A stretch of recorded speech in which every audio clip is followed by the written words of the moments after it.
Hai again Smart Investor. Setelah kita membahas soal laporan keuangan, kali ini kita akan merambah ke rasio-rasio yang dapat jadi kunci sukses investasi saham.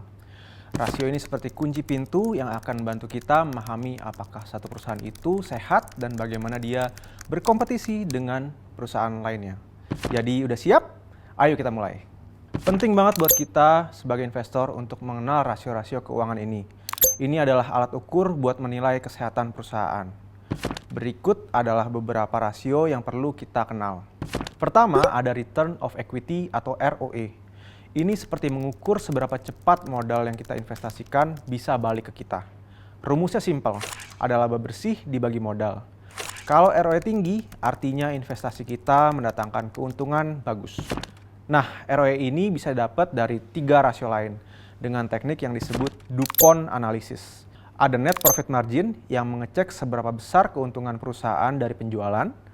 Lalu ada asset turnover untuk mengukur seberapa efisien perusahaan menggunakan asetnya. Dan juga ada leverage, bagaimana perusahaan menggunakan utangnya.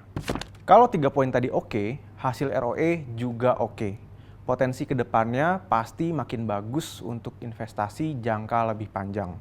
Selanjutnya yang kedua ada net gearing dan interest coverage yang ukurannya utang dan mengecek apakah perusahaan mampu bayar bunga utangnya. Net gearing mengurangi utang dengan uang kas yang ada. Kalau nilainya negatif, artinya perusahaan punya lebih banyak kas daripada utang. Interest coverage ini mengecek apakah perusahaan punya cukup laba usaha buat bayar bunga utang. Jadi, kita bisa menilai perusahaan ini mampu nggak untuk bayar utang-utangnya. Modal kerja dan current ratio juga penting. Modal kerja itu saldo dari uang kas. Piutang dan persediaan dikurangi utang dagang dan utang jangka pendek lainnya. Nah, kalau nilai positif artinya perusahaan punya cukup uang buat nutupin biaya operasionalnya. Current ratio mengecek apakah perusahaan punya cukup uang buat bayar tagihan yang mesti dibayar dalam setahun. Kalau nilainya 2 kali, berarti kita punya cukup uang buat bayar semua tagihan tahunan 2 kali lipat. Terus ketiga, ada yang namanya pertumbuhan. Ini mengecek seberapa cepat perusahaan berkembang. Kita bisa bandingin penjualan, laba bersih, dan arus kas operasional. Kalau pertumbuhannya sehat, artinya perusahaan berkembang tanpa perlu ngorbanin margin dan biaya yang tinggi.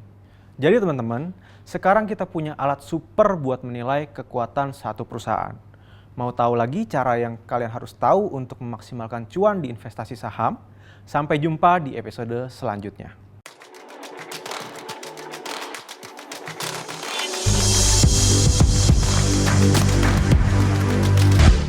Forex and Insight.